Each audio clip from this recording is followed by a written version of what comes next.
Devin Booker officially out for Game 5 in Phoenix against the New Orleans Pelicans. Are the Suns desperate enough? And is it time to escalate the desperation? That's what we're talking about in today's Locked On Suns. You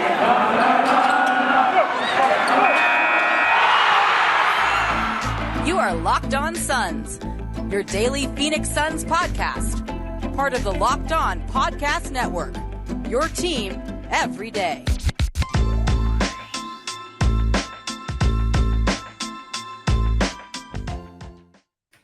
We are back. This is Locked On Phoenix Suns. We are part of the Locked On Podcast Network, and I'm your host, Brendon Kleen, a contributor at Suns.com and Dime Magazine, and a credentialed media member covering this Suns team for the past 5 seasons.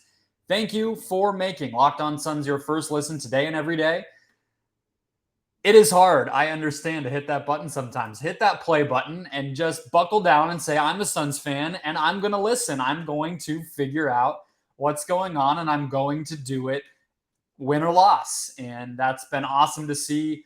YouTube numbers growing, listenership growing, even though it's been a tough series. So trust me when I say that I really appreciate the community here. And look, I saw somebody tweeting that this is what, Suns fans ask for. Like, it's not always great. The playoffs are not always a fun time. Like, this stuff, it can be unfun. I'm looking right now at the scores as I'm recording this, and the Sixers are down double digits at halftime. They didn't think that was going to happen, so thank you to each and every one of you guys. Let's get into it, though. Devin Booker out. Start with that. Want to talk about desperation on today's show. As I said, though, guys, I don't know if the Suns have enough of it, and I want to get into that a little bit because it's peculiar to me. But right hamstring strain, as you all know, Devin Booker continuing to struggle.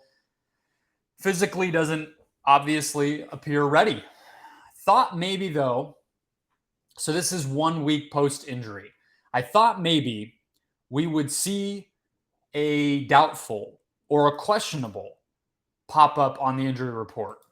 Thought we might hear, a Brian Windhorst saying, sources close to the Suns tell me that Devin Booker is pushing to play quietly behind the scenes as the team falls down or ties up 2-2 with their 8th seed foe or whatever it would be. I thought we would get that. I really thought that would happen because it's been a week. And yes, Windhorst's original reporting was game 2 weeks, 3 weeks. But Woj and Gambo locally have been saying all along that the Suns are really taking the diagnosis, the designation is what I'm thinking of, the injury listing game by game, that they didn't rule him out for game 4 when he got injured in game 2. And then Gambo said he had not been ruled out for game 5 when it became clear he was going to miss game 4. So to just be straight up out, listed as out a full 24 hours plus before game time, I have to admit it surprised me. But don't get me wrong here. Desperation is the theme of today's show. This is not me trying to make the case that Devin Booker playing or not playing was going to be a sign of how desperate or how much the Suns wanted it or any of that. That's not what this is. What this actually tells me is that he's not close physically. Because if he was, you'd think, okay, maybe he goes through pregame warm-up. That's a step we will typically see, right? Luka Doncic did that, ended up still missing game 3. Then he goes through practice again for the second straight day, goes through warm-ups for the second straight game, and then Luka plays after that calf strain. I'm not saying the timelines are the same, but that's how we tend to see these things map out. So if the Suns are not even allowing Booker to warm up or do any of that, that's a sign that he's not close. It makes me feel like 3 days from when I'm recording this, 2 days after game 5, which is when game 6 will be, I don't feel great about that either. We always felt like game 7 was like the absolute earliest, but you never know. And I thought we might start to see some progress toward that. It doesn't seem we will. At the same time, again, not questioning or undermining anything having to do with the process, physically, health-wise. I'm far from an expert. And look, leaving hamstrings untreated or not treating them enough before you go back and start to work them again can lead to bad stuff. Tendinopathy, which is what we've heard Kawhi Leonard deal with quite a bit, where it's the tendon being overworked and overstressed and just inflamed. Knee arthritis, or just a worse tear of the hamstring itself, which then often will require surgery to repair. So it's not a laughing matter, of course. It's not something to be, flippantly dismissed.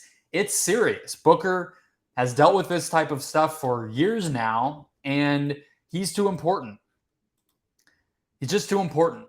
I mean, obviously, he's the franchise player, and as painful as it is watching these games without him, watching as shot after shot misses and the Suns just need something to fall to just win these games without him, they seem to think it's not time. Health-wise, desperation-wise, I do think there's some of that where, playing games with the injury designation or things like that, it's like they clearly seem to feel like playing the long game is okay here. And it's not worth getting silly with any of this, and that they can still win. I tend to agree, but it is very, very close for comfort right now, which is why, again, I want to get into the desperation. And the first place that I think I start with that is physicality.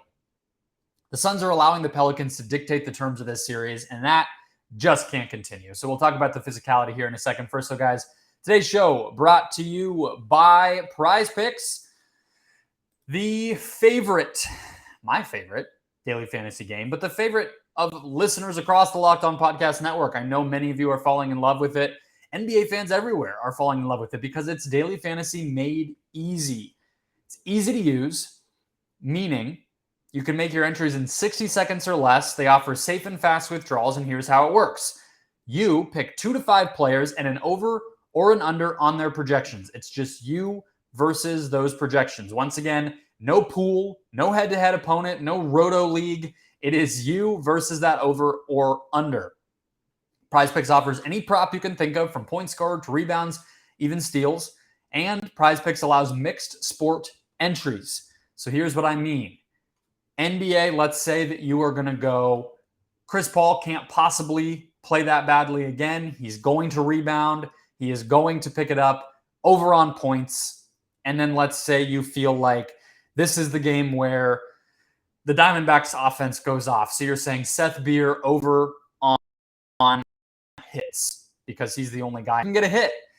That is how you do it. For limited time, guys, PrizePicks also has an exclusive no-brainer offer for all of our Locked On listeners. You will get $50 free if a player in your first PrizePicks entry scores a single point when you use the code NBA, which of course they will. It's an exclusive offer available only to Locked On listeners. Again, that's promo code NBA when you sign up, when you set that lineup, to get $50 free if a player in it scores a single point. PrizePicks, daily fantasy made easy. Couple quick quotes here from the Suns players about the physicality. Because look, the bottom line, the end of the day, whatever ultimatum metaphor you want to use here, the Suns got punched in the mouth. They got owned. They got punked in game 4. To me, watching it, sitting with it, but I think just the stakes too, it was the worst loss the Suns have had since game 3 against the Lakers. Of course, I get game 6 in the finals. You lose the opportunity to win a championship. I get that. But that game itself didn't feel as brutal. The finals games were all pretty close. The Suns had a chance. They were up in the fourth quarter of game 6. This game felt like game 3 against the Lakers in last year's first round. The Suns obviously bounced back from that. They went down in that series. The Suns have not been down in this series yet. So they've just been trading games. But the fact remains, game 4 was ugly. It gave the Pelicans even more confidence than they already have. And the physicality needs to go more the Suns' direction heading into game 5. Otherwise, it's going to be just as ugly. So the quotes here. First from DeAndre Ayton, he said, "That's a question mark that we had today. The legal physicality of the game. I think we tried to figure it out a little bit too late. I think we should just come out and do it like how we did in game 1 and game 3. Just go all out, play Suns basketball, and not worry about the refs and just play basketball." This one from Cam Johnson.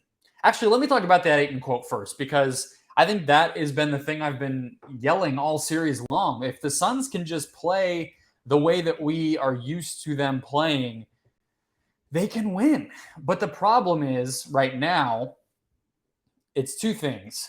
One is the inability to make shots. The Suns are a jump shooting team. That plays into their lack of physicality a little bit because they're not a team that has a talent or a style or a scheme that just rams it at you, right? They aren't going to initiate physicality offensively. So Suns basketball means running your system, playing loose, sharing style on offense. And so if you're not making jumpers, that's a lot harder. But I also think there's a defensive end of that. And that's the part where Cam Johnson talked about it. He said, quote, the way they attack you is you got to find the physicality, the borderline physicality with how you can guard Ingram and McCollum, and then also keep them off the boards because they're hitting the boards every time. He goes on to say they're crashing for the offensive glass and they're hitting us, throwing us out of the way. And so we got to match that physicality and figure out the ways in which that physicality can turn our way. Cam, you're preaching to the choir. I think any Suns fan who hears that quote is just singing to themselves. Like, finally somebody seems to get it.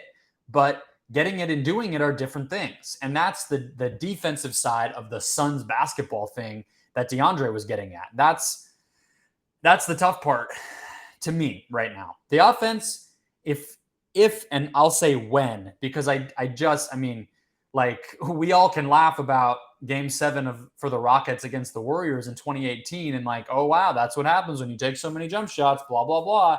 But look, that was one game. The Suns have had 4 of them. So we'll talk about the shooting more in depth to close the show. But that will happen. Defense is where it's a little bit more difficult. As Cam said, it's not just that they're crashing.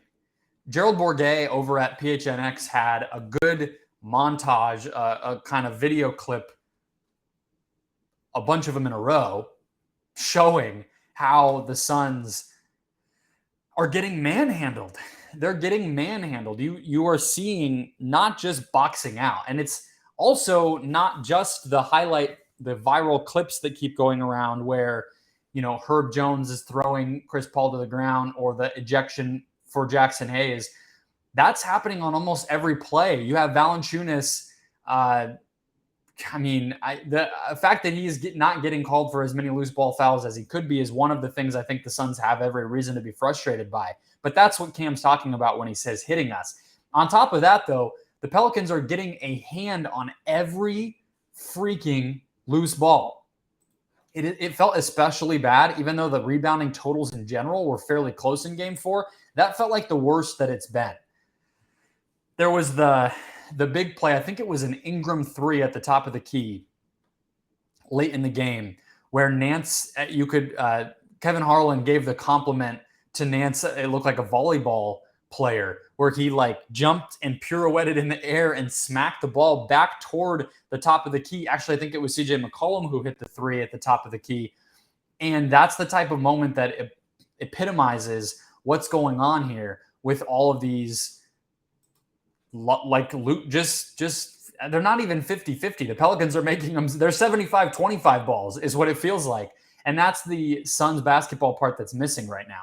The Suns don't let that happen. They haven't done that all year. And Devin Booker, as much as he's improved on defense, he's not the guy enforcing the defensive feeling that the Suns are able to produce every possession. That's not what Booker does. It's the other guys, the ones that are all still healthy, and that part needs to be there. The last thing I'll say, just in terms of thinking about Game 5, to me, and I'm not advocating for dirty plays or anything like that, all I'm saying is the Suns need to be willing to take flagrants and technical fouls more than they have in this series. And you saw it toward the end. Aaron Holiday got one. Chris Paul got one. Monty Williams got one. But those were all when the game was out of reach. They need to be willing to take those and not smacking people like Chris Paul did. That was a frustration play. His flagrant 1 easily could have been a flagrant 2. And it didn't serve a basketball purpose. It didn't serve a physicality purpose. It was him reacting and losing his cool. I'm talking about bump guys, run into players, play through whistles. That's the type of thing that the Pelicans are doing right now that the Suns are not, and that's what's allowing an 8 seed to feel like they're owning this series. Last but not least there, when it comes to Ingram, Monty hinted at a little bit of a new look for him. They're not going to reinvent the wheel. I think we'll see more blitzing and doubling coming off because, look, Ingram was great in game 4. Not a ton in the fourth quarter, though. More so in the third quarter and the second, first three. It didn't feel like he owned the fourth quarter. But either way, the Suns only shot 6 of 24 from deep in this game. I think that's getting lost a little bit. They did not shoot well at all. They shot better than the Suns because the Suns still can't make a freaking basket. But I guess they didn't actually shoot much better than the Suns. They were about even with the Suns, but they were able to win the game. But if you give even more attention to Ingram, it'll serve the purpose of making him uncomfortable, ideally, but it'll also make him get off the ball and be more of a facilitator, playmaker. And if the Pelicans keep missing shots, which they are doing right now, you are seeing Jose Alvarado go a little bit cold again. Trey Murphy only took one shot and he missed it. And then Herb Jones, who made a bunch of threes in games 1 and 2, is 0 of 1 in game 4. So the Pelicans are not getting shooting from much outside of their best players right now. I don't think you can expect McCollum and Ingram to go 3 of 14 combined again.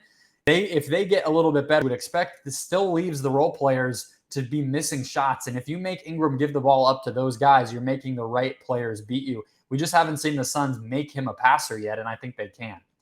Let's talk about the other 2 desperation factors here as I see them. Rotation, that one is a big one, and shooting, which we'll talk about how much there is to actually be solved there. But first, guys, today's show brought to you by BetOnline. BetOnline.net is your number one source for sports betting, stats, and info all year long. Find the latest developments, analysis, podcasts, and news, including this year's basketball playoffs and the start of the baseball season. BetOnline is your continued source for info, including live betting, playoff props, esports, and more. I'm going to get a bet for you guys. I don't know if it's going to make you feel good, but here we go. NBA series prices. Suns, Pelicans. The Pelicans are down to plus 250. The Suns are only at minus 300. I would just leave that one alone, but I do have a good one for you. Timberwolves plus 240. That series feels even. It feels like it could easily go 7, and you're getting plus 240 out of it. Feels pretty good.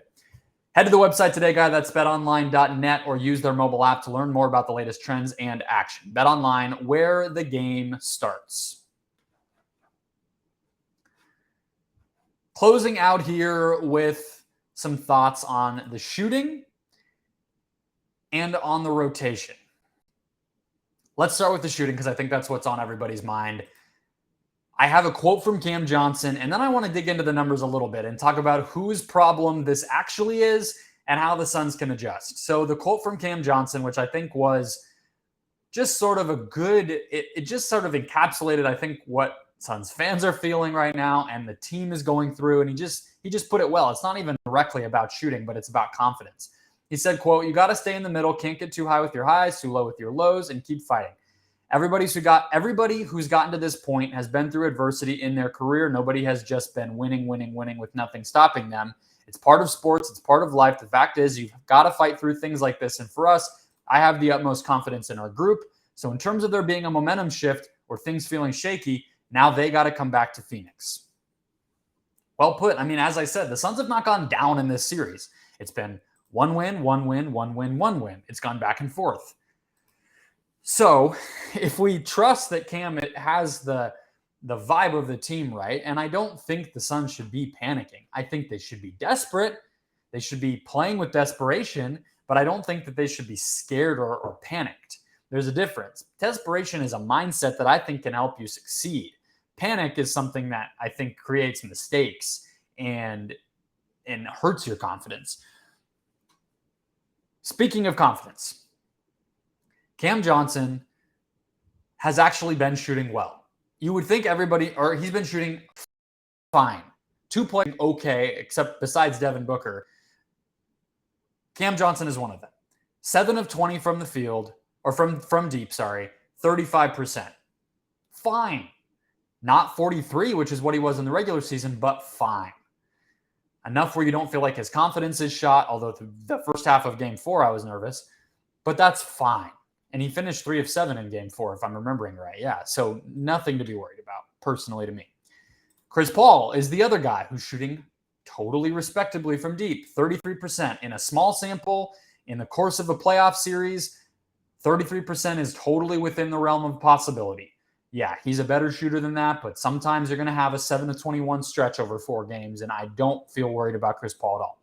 The main culprits here, Bridges, Crowder, Shamet, and Payne. Payne especially, and Crowder especially. Payne is 0 of 12 from deep in this series. 0 of 12. He also only has 5 assists. Only has 5 assists in 64 minutes, which is probably even worse to me than the shooting, but he has not made a 3.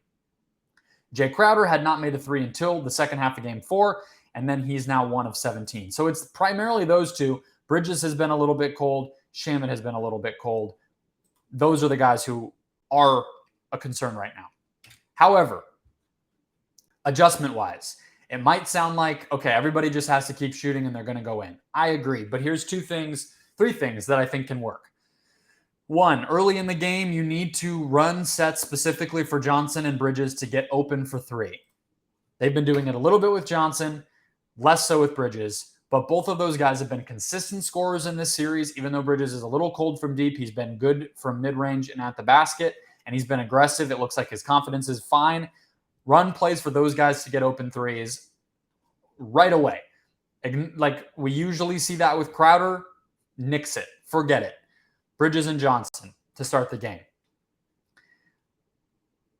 The Pelicans could not guard a Spain pick and roll in Game 4 whatsoever, to the point where even as the Suns were losing, people were pointing it out online and on the broadcast. The Spain pick and roll, for people who don't recognize that term, is basically when the guy who's going to end up being open at the top of the key for a 3 starts out the possession by screening for DeAndre Ayton, who then comes up to set a screen for what looks like a normal pick and roll, then rolls down as the guy who screened for him, the shooter, is now popping back up toward the top. So it requires you to switch it 3 ways. That's the ideal way that NBA defenses will want to guard it, because otherwise you're going to have to recover and there's too many bodies moving around, too much motion happening, and somebody's going to be open. The Suns run it to perfection, and the Pelicans could not guard it. Run a few of those with Bridges and Johnson. Run a few of your pet plays with quick flare screens and things like that, just to get guys out into space with room to shoot a 3. Those are some things right from the jump, because I think if the Suns can just see a few go in, they'll feel a lot more confident and comfortable. Desperation factor number 3 here is about the rotation. And I have another quote for you guys. Monty said today, during a weird media availability from his house, because the Suns did not practice, but the team, I guess, still wanted to do media availability, which is great, but weird. He said, quote, "There is some thought to tinkering a little bit. There's different ways to do it, though. I think one way is to match up better with their lineups that have been effective. That doesn't mean you need to change the personnel." So to recap here, from a desperation standpoint, the Suns need to be way more desperate when it comes to the physicality. They need to be, from a game plan standpoint, way more desperate from a shooting standpoint. But obviously, you don't want to be going into a game mentally thinking, oh my God, we need to make every 3. That desperation, probably, if it's possible to block it out, like Cam Johnson's quote mentioned, you try to do that and you just try to be at ease and say, we are good here. It's so easy for me to say that, but that's how I'm thinking about it at the very least. Now to the rotation. This is an area where the Suns absolutely need to be more desperate, and that's on the coaching staff. It's on Monty and the coaching staff. So 4 things here. 4. We'll close out the show. It'll be quick. 4 things here on the rotation. I'm yelling at you. You need to hear me talk about the rotation. Play Aaron Holiday and Bismack Biyombo in the first half to see how they hold up. That's my first thing. Again, from the jump, be assertive, be desperate, play like you are trying to go all out to win the game. Put Aaron Holiday in a position where he gets some on-ball reps to drive and kick, to defend the point of attack. He's somebody who can actually guard CJ McCollum, in my opinion, potentially. And he's somebody who could maybe buy Mikal Bridges a few minutes off of having to do that.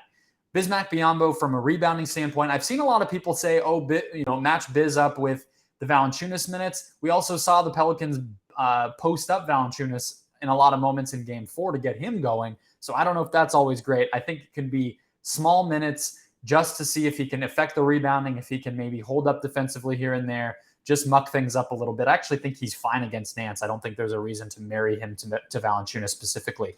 I also think Holiday's minutes can be married to Alvarado's, because Alvarado, it's just chaotic energy. It's just like players going up against one another. It's like the Tasmanian devil had a clone.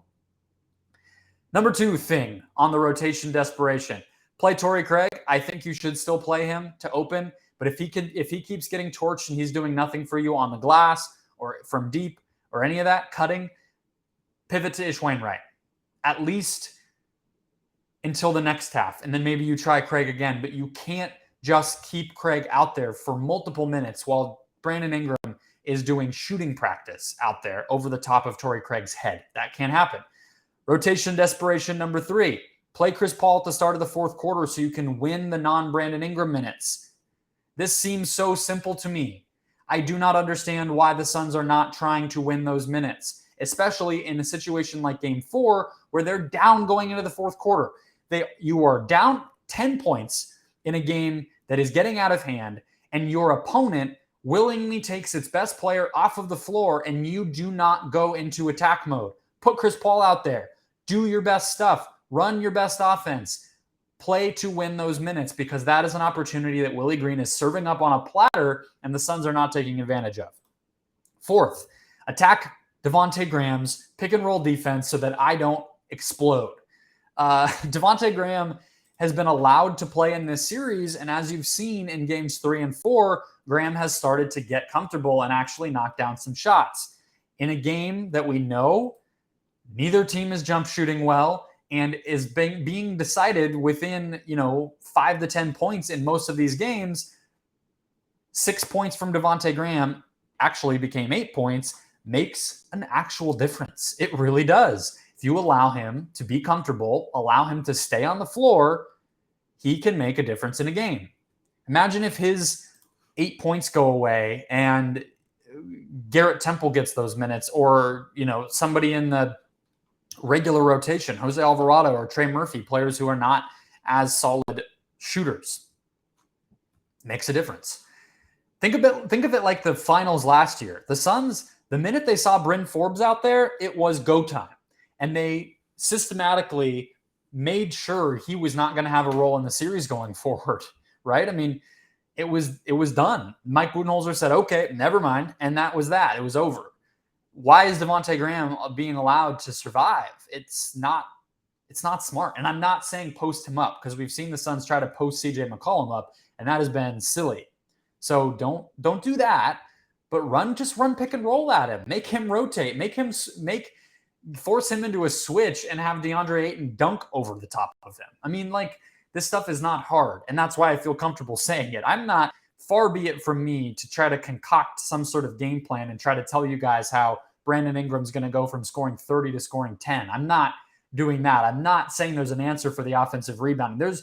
There are advantages the Pelicans have, but there's also some easier, more simple, right in front of your face types of things that I think the Suns have not tried, because they are not acting with the sense of desperation. So as you can obviously tell, that is why I wanted to do this episode and do the preview this way. So I hope you guys are okay with me shouting at you a little bit. I'm obviously fired up. This series is it's been very odd, and I feel like I'm gonna pull every single follicle of hair that I have out of my head by the time it's over. But be here with you guys anyway. Maybe bald, maybe still have a few hairs left by the end of Game 5. So stick right here, scroll down, hit that subscribe button, catch up every single day on the latest Suns news, game recaps, all of it right here on the Locked On Suns YouTube channel and the podcast feed, wherever you're listening. And I will talk to you guys tomorrow.